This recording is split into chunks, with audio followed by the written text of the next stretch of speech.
मैं भारत को भारतीयता की मान्यता के आधार पर फिर से खड़ा करना चाहता हूं, उस काम में लगा हूं। दूसरा पित्त का हिस्सा बहुत क्लियर है, एकदम स्ट्रेट फॉरवर्ड है कि घी ज्यादा खाएंगे पित्त आपका हमेशा सम रहेगा। और ज्यादा घी खाने का जो समय है वो बारिश के दिनों में और ये जो गर्मी के दिन होते हैं ना, उस समय घी ज्यादा खाइए ताकि पित्त को कंट्रोल करके रखे। और वात के लिए मैं पहले ही बता चुका हूं, शुद्ध पित्त। अभी ये जितनी बात है आप सोचो कितनी सरल है।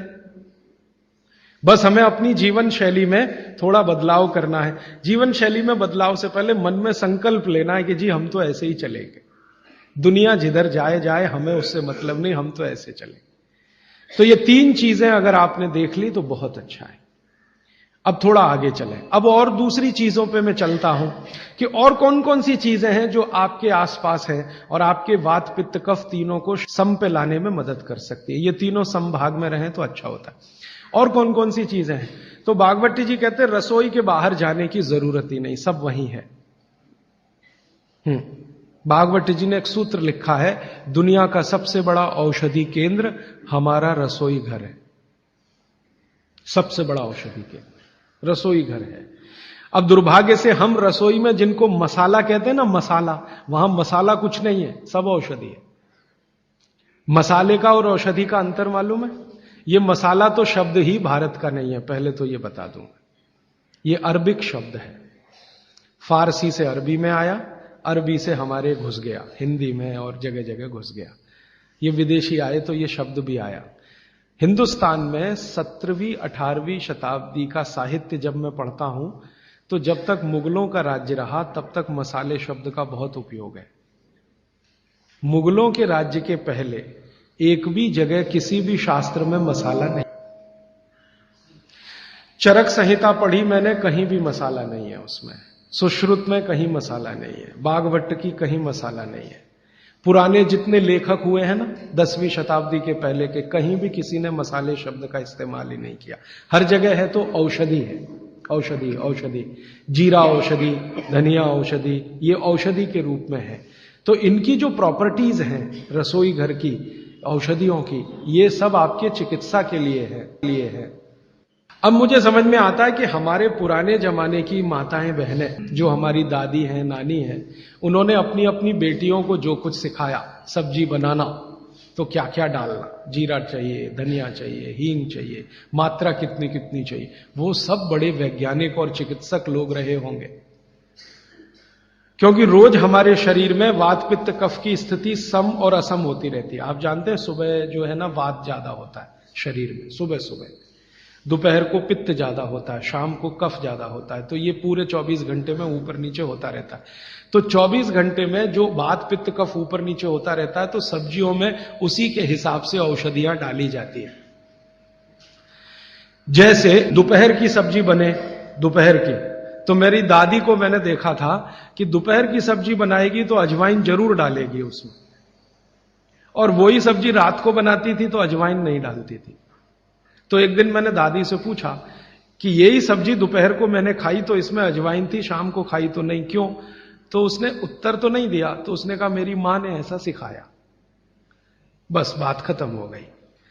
अब उस समय मैं भी मान लिया कि ठीक है, उसकी मां ने सिखाया। अब जब मैंने काम शुरू किया ये चिकित्सा पर, तब मेरे समझ में आया कि अजवाइन जो है पित्तनाशक है। घी के बाद, देशी गाय के घी के बाद जो सबसे ज्यादा पित्तनाशक दूसरी कोई चीज है तो वो अजवाइन है। और दोपहर को पित्त भड़कता है, आप जानते हैं, और वो स्वाभाविक है क्योंकि खाना खाने के लिए पित्त भड़कना ही चाहिए। तो उस समय अजवाइन डाली जाती है सब्जी में, क्योंकि दोपहर को ही शरीर को अजवाइन की जरूरत होती है पित्त को सम पे लाने के लिए। तो भारत में ज्यादातर माताएं बहनें ये बात जानती हैं कि दोपहर की सब्जी में अजवाइन चाहिए। दोपहर का दही है ना, दही का मट्ठा, उसमें भी अजवाइन का बघार लगता है। दोपहर की जितनी भी चीजें हैं ज्यादातर अजवाइन ग्रस्त होती हैं या अजवाइन से बनती हैं, क्योंकि पित्त को सम पे रखना है। तो आप सोचो जो लोग ये कर रहे हैं वो बिना कहे कितना बड़ा काम कर रहे हैं, हमने उसका वैल्यूएशन नहीं किया, ये हमारी मूर्खता। हमारे यहां तो एक बहुत बड़ा दुष्कर्म इस देश में हुआ है। अंग्रेजों के हम गुलाम हो गए, तो सब कुछ हम भूल गए, अपनी चीजें। अंग्रेजों ने जो सिखाया वही हमें याद है। तो हम जीडीपी का कैलकुलेशन करते हैं अंग्रेजों के फॉर्मूले से। जीडीपी निकलता है इस देश का, ग्रॉस डोमेस्टिक प्रोडक्ट। तो मैंने बहुत बार इस देश के अर्थशास्त्रियों से पूछा कि जीडीपी में आप विचित्र विचित्र कैलकुलेशन करते हैं। जैसे भारत की पुलिस है, उस पर जो खर्चा हो रहा है वो जीडीपी का हिस्सा है। अगर चोरियां डकैतियां बढ़ी तो पुलिस का खर्च बढ़ेगा तो जीडीपी बढ़ेगा। और प्रधानमंत्री छाती ठोक के कहेगा मेरे जमाने में जीडीपी 10% से ऊपर बढ़ गया। सो व्हाट, पुलिस का खर्च बढ़ गया, माने चोरियां बढ़ गई, डकैतियां बढ़ गई, अत्याचार बढ़ गए, अनाचार बढ़ गए, तो जीडीपी बढ़ गया, तो क्या बड़ी बात है। तो हमारे जो जीडीपी के कैलकुलेशन है बड़े विचित्र हैं। इसमें चोरी हो, डकैती हो, लूट मारी हो तो जीडीपी बढ़ेगा, लेकिन माताएं बहनें घर में जो करती रहती हैं वो जीडीपी में है ही नहीं, कैलकुलेशन ही नहीं है उसका। भारत सरकार कोई कैलकुलेशन नहीं करती कि किसी माँ ने 1 किलो पापड़ बना दिए तो जीडीपी बढ़ा कि नहीं, तो कहते हैं जी मालूम नहीं बढ़ा कि नहीं बढ़ा, क्योंकि कैलकुलेशन नहीं है। किसी माँ ने दाल की बड़ी बना दी, 5 किलो दाल की, तो जीडीपी बढ़ा कि नहीं बढ़ा। आपका मन क्या कहता है, बुद्धि क्या कहती है, बढ़ा कि नहीं बढ़ा। किसी ने बड़ी बना दी, किसी ने पापड़ बना दिए, किसी ने कुछ बना दिया, किसी ने गोंद के लड्डू बना दिए, किसी ने मावे का कुछ बना दिया, तो जीडीपी तो बढ़ ही रहा है, लेकिन हम कैलकुलेट नहीं कर रहे हैं उसको, क्योंकि अंग्रेजों के यहां महिलाओं का किया हुआ काम महत्व का नहीं माना जाता। अंग्रेजों के यहां ये जो अंग्रेज जात है ना दुनिया में, ये महिलाओं के किए हुए काम को काम ही नहीं मानती। आपको मालूम है 2000 साल यूरोप में महिलाओं को पुरुषों से हमेशा कम वेतन मिलता रहा, और आज भी है ये कई देशों में। वो मानते ही नहीं कि इनका कोई काम है। क्यों? वो महिलाओं में आत्मा नहीं मानते। हां, यूरोप का सबसे बड़ा दार्शनिक है प्लेटो, वो कहता है कि स्त्रियों में आत्मा ही नहीं होती, आत्मा सिर्फ पुरुषों में होती है। तो स्त्री जो करे वो बेकार है, पुरुष जो करे वो ही अच्छा है।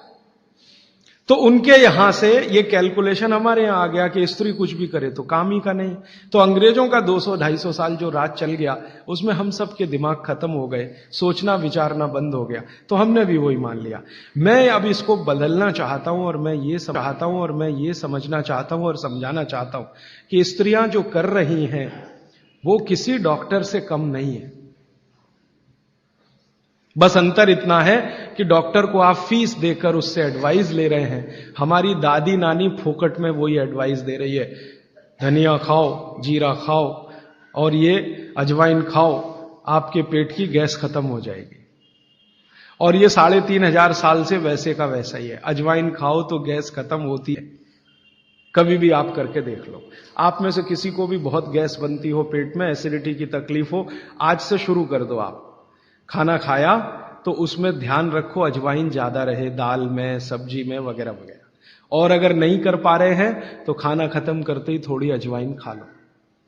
अजवाइन ज्यादा तकलीफ ना कर दे, उसका बैलेंस है काले नमक के साथ, तो थोड़ा अजवाइन और काला नमक मिला के हर खाने के बाद खा के देख लो। 3 दिन में ना आपकी गैस बंद हो तो आप जो कहो मैं हारने को तैयार। ये गारंटी मैं नहीं दे रहा हूं, ये गारंटी अजवाइन दे रही है, मेरी गारंटी नहीं है, अजवाइन की गारंटी है।